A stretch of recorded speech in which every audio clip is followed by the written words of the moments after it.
The phone call came at 11:47 p.m., exactly 12 hours before my sister Emma's wedding was supposed to begin.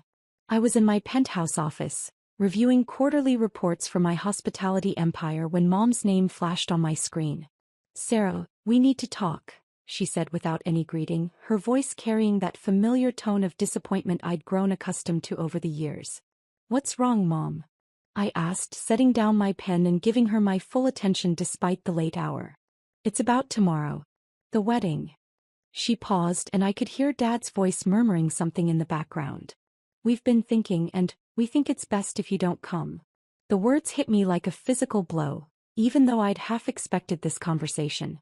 4 months, I'd watched my family plan Emma's dream wedding to her finance bro fiancé Marcus, contributing silently from the shadows while they stressed about budgets and logistics.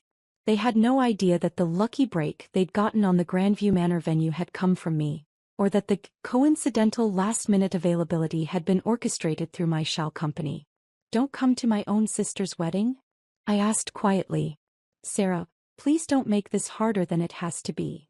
Mom's voice softened slightly, but her resolve remained firm. "You know how important this day is for Emma. All the photos, the memories. We just want everything to be perfect. And I would ruin that somehow?" "It's not that you'd ruin it intentionally," she said carefully. "But you know how you've been lately. The way you dress, that old car you drive, living in that tiny apartment. Emma's friends, Marcus's family, they're all very successful people. The Hendersons have a reputation to maintain." I almost laughed at the irony. If only she knew that their successful future son-in-law had pitched his startup to my venture capital firm 6 months ago. His business plan had been so fundamentally flawed that I'd rejected it in under 10 minutes. "I'm your daughter too, Mom," I said, keeping my voice steady despite the anger building in my chest. "Of course you are, sweetheart. But sometimes loving someone means making difficult choices. Emma deserves her perfect day, and honestly, having you there in your current situation, it would just raise questions we don't want to answer." "By current situation?" "You know what I mean. The unemployment, the small apartment, that beaten-up Honda you refuse to replace. Emma's wedding is going to be featured in Metropolitan Weddings magazine. We can't have you in the family photos looking like..." She trailed off, but the implication was clear. I closed my eyes and took a deep breath. For 3 years, I'd maintained this facade of struggling to make ends meet while secretly building one of the most successful hospitality empires on the West Coast. My family saw what I wanted them to see. A daughter who'd never quite found her footing after college, who worked some job in hospitality that barely paid the bills. The truth was more complicated. At 28, I owned 17 luxury venues across 3 states, including the very location where Emma's wedding was supposed to take place in less than 12 hours. My tiny apartment was actually a minimalist penthouse worth $4.2 million, and my beaten-up Honda was a conscious choice to stay under the radar while I focused on building something real. "Sarah? Are you still there?" Mom's voice pulled me back to the conversation. "I'm here. So you understand then why this is for the best." I looked out the floor-to-ceiling windows of my office, watching the city lights twinkle in the darkness. Down there, hundreds of my employees were working the night shifts at my various properties, ensuring that guests had perfect experiences. Tomorrow they would have made Emma's wedding magical too. "I understand," I said quietly. "Good. I knew you'd be reasonable about this. Maybe we can all have lunch next week, just the family, and you can see all the photos." "Maybe." "All right then. Get some sleep, sweetheart. I love you." "Love you too, Mom." I hung up and sat in the silence for a long moment, processing what had just happened. My own family had uninvited me from my sister's wedding because they were ashamed of what they thought I'd become. The funny thing was, I could have fixed their perception years ago. I could have told them about Meridian Hospitality Group, my company that they'd never connected to their youngest daughter. I could have shown them the Forbes article that had featured me as one of the 30 under 30 entrepreneurs to watch, or the industry awards lining my office walls. But I'd wanted to know who they really were beneath all the social climbing and status obsession. Now I had my answer. I pulled up the contact for James Morrison, the general manager of Grandview Manor. He'd been with my company for 2 years and had no idea that the Henderson wedding scheduled for tomorrow belonged to my own family. "Ms. Adams." James answered on the second ring, sounding alert despite the late hour. Is everything all right? James, I need you to cancel the Henderson reservation for tomorrow. Cancel? Ma'am, the wedding is in 12 hours. The deposit alone was $30,000, and they've already paid the full $180,000 for the event. We'd be looking at a lawsuit if we... The deposit and full payment will be refunded immediately. I cut him off. Cancel everything. The ceremony space, the reception hall, the catering, the flowers, the music, all of it. There was a pause. Ma'am, may I ask why? This is highly unusual and the family will be devastated. We've had our entire staff preparing for weeks. I stood and walked to the window, looking out at the city I'd helped shape with my venues and events. Let's just say there was a change of plans. Should I call the family to inform them? No. They'll figure it out when they arrive. But ma'am. James, I need you to trust me on this. Refund every penny they've paid immediately. I'll handle any legal complications that arise. Yes, ma'am. Should I reschedule the staff? We'll have 47 employees with nothing to do tomorrow. Give everyone the day off, full pay. Consider it a bonus. After I hung up, I sat back in my chair and opened my laptop. Within minutes, I'd processed the full refund to my parents' account. Money that would show up as coming from Meridian Hospitality Group. They'd probably never make the connection. Then I did something I hadn't done in months. I called my assistant Marina despite the ungodly hour. Sarah? What's wrong? Marina answered immediately, her voice sharp with concern. Nothing's wrong. I need you to do something for me. Of course. What do you need? I want you to book the penthouse suite at the Ocean View Resort for tomorrow night. And arrange for my driver to pick me up at 10 a.m. The Ocean View? That's a 6-hour drive. I know. I need to get away for a few days. Should I clear your schedule for Monday? Clear the entire week. After the arrangements were made, I tried to sleep but found myself staring at the ceiling instead. Part of me wondered if I was being too harsh. Emma didn't even know about Mom's phone call. She was probably asleep, dreaming about her perfect wedding day. But that was the problem, wasn't it? Emma had known about the family dynamics for years. She'd watched our parents slowly freeze me out of family events, had participated in the subtle exclusions and the not-so-subtle disappointments. When was the last time she'd called me just to talk? When had she last asked how I was really doing? The answer was never, because they were all too caught up in their own version of success to notice that I'd quietly surpassed every single one of their achievements. My phone buzzed at 6:23 a.m. with a text from Emma. So excited for today. Can't wait to see everyone at the venue. I stared at the message for a long time before responding. I hope your day is everything you deserve. At 7:15 my phone started ringing. It was James. Ms. Adams, I'm getting calls from vendors. The florist is here with $8,000 worth of arrangements, and the catering truck just pulled up. What should I tell them? Tell them exactly what I told you. The event is cancelled. The bride just called. She's hysterical. I felt a pang of something, guilt, sadness, regret, but pushed it aside. What did you tell her? I told her that management had to cancel due to an emergency, and that all payments would be refunded in full. She demanded to speak to the owner. What did you say to that? I said the owner was unavailable. Good. At 8:30 my phone exploded with calls and texts. First Emma, then Dad, then Mom, then Emma again. I let them all go to voicemail. The messages were predictably dramatic. Emma, Sarah, please call me back. The venue canceled our wedding. Everything is ruined. We don't know what to do. Dad, some kind of emergency at the venue. They won't tell us what happened. Can you believe this? On Emma's wedding day. Mom, the venue refunded everything but won't explain why. We're trying to find somewhere else but everywhere is booked. This is a nightmare. By 10 a.m. I was in the back of my black Mercedes heading north toward the coast. My driver Thomas caught my eye in the rearview mirror. Rough morning, Ms. Adams? You could say that. Family troubles? I'd worked with Thomas for 2 years and he'd become more than just a driver. He was discreet, professional, and had an uncanny ability to read situations. Something like that. For what it's worth, he said carefully, family can be complicated. But they usually come around when they realize what they've lost.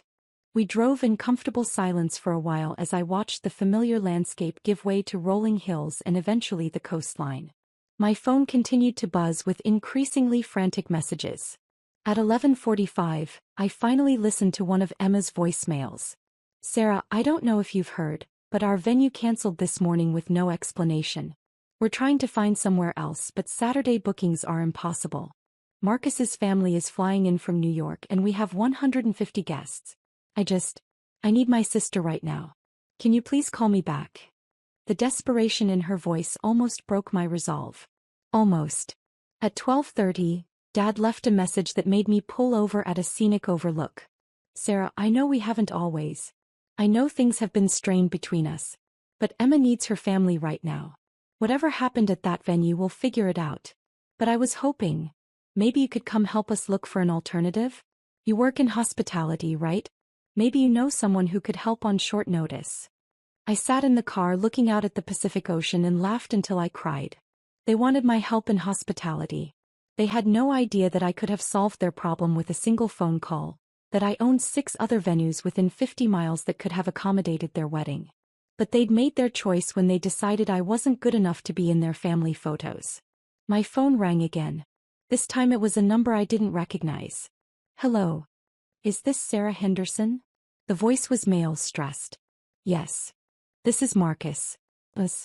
Well, I guess I should say Emma's fiancé. Look, I don't know what's going on between you and your family, but Emma is falling apart right now.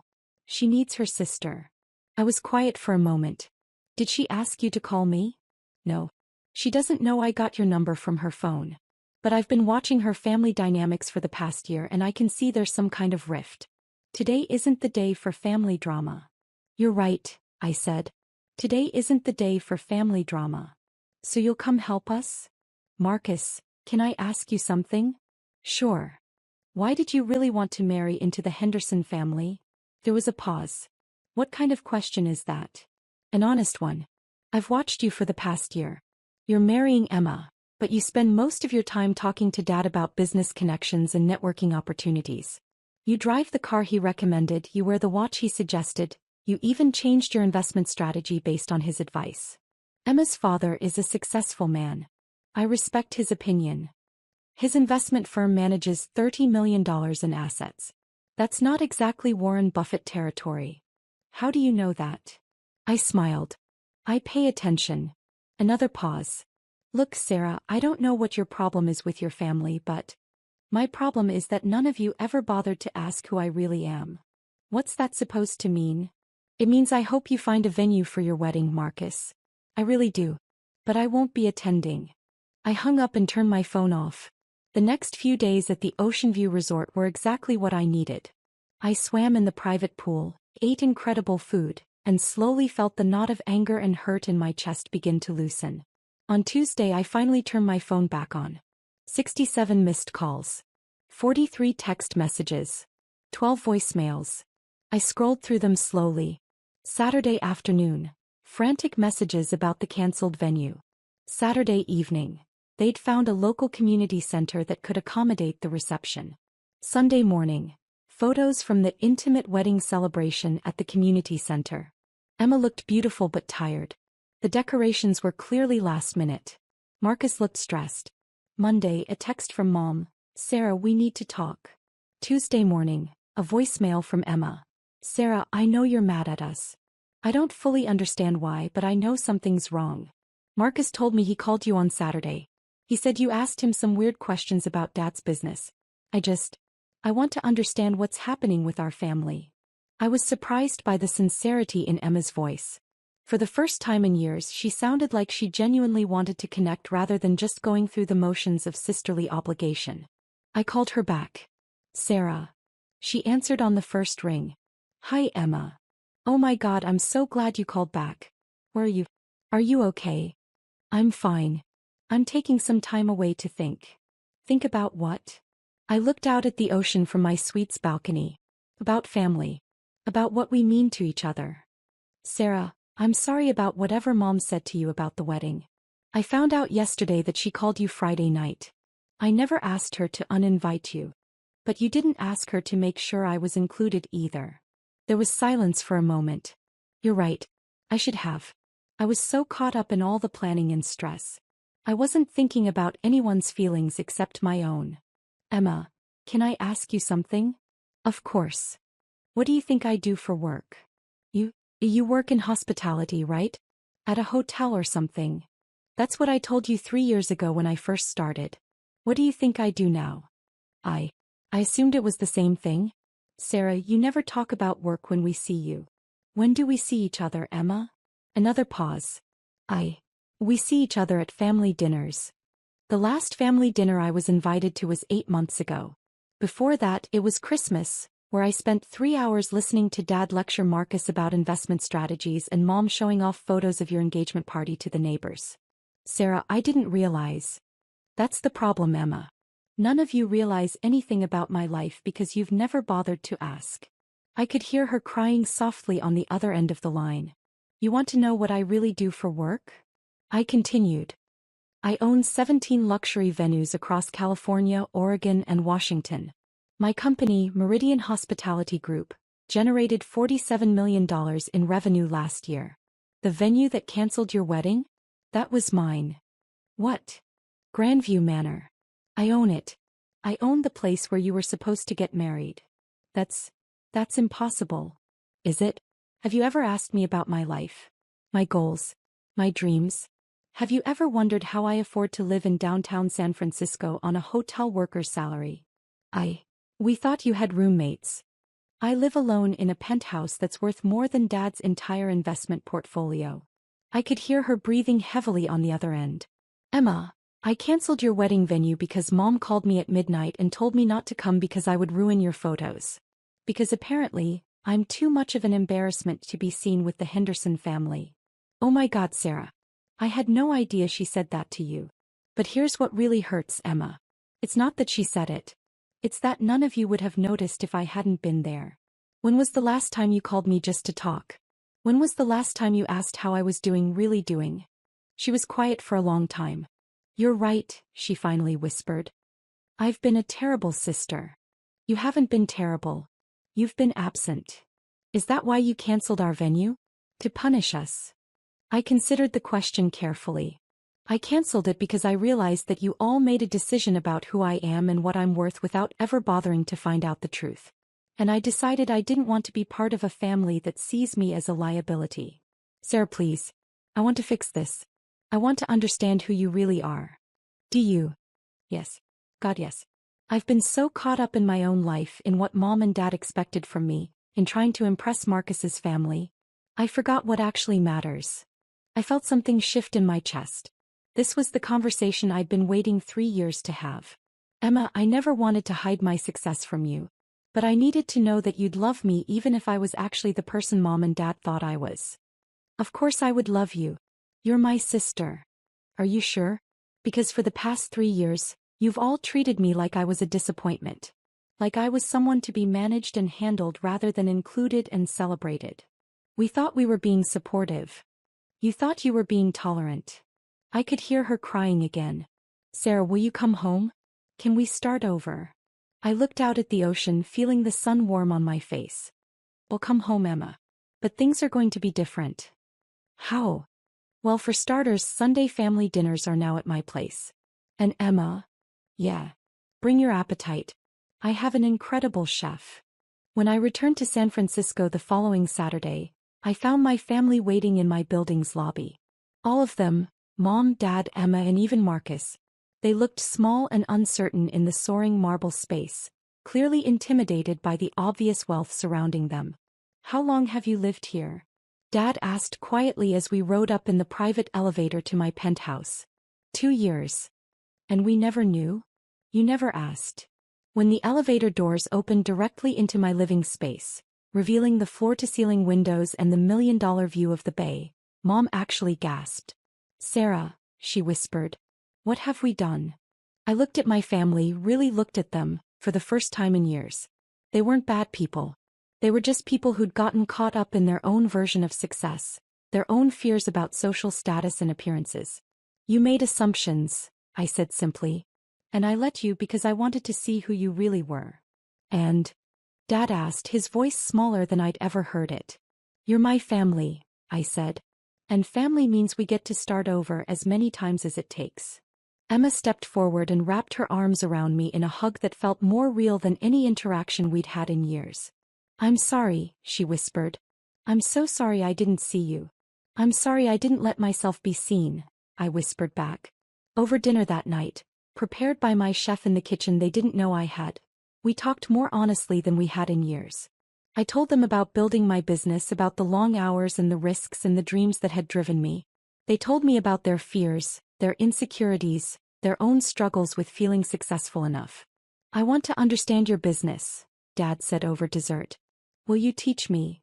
"I want to work for you," Emma said suddenly. "If you'll have me.